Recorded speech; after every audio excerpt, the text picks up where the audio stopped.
There were fears the land would be sold for housing.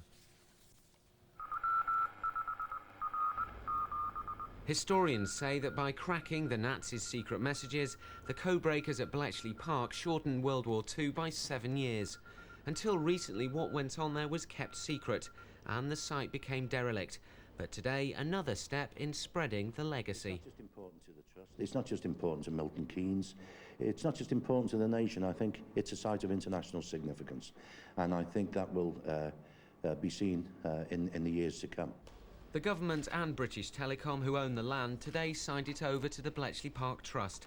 It will set up and run a communications park, commemorating the codebreakers and computers.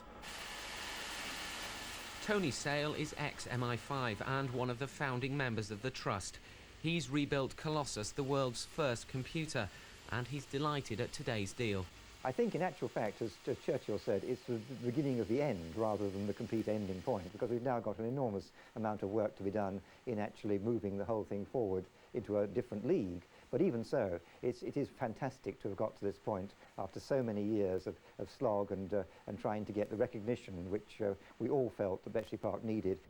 Like thousands of other codebreakers, Oliver Lorne worked and lived at Bletchley Park. He also met his wife Sheila there. He's overjoyed the park's now safe. I think it's marvellous. I mean, I think it's extremely interesting, the technical methods which were used. I think it's very interesting to see what went on and how it was done.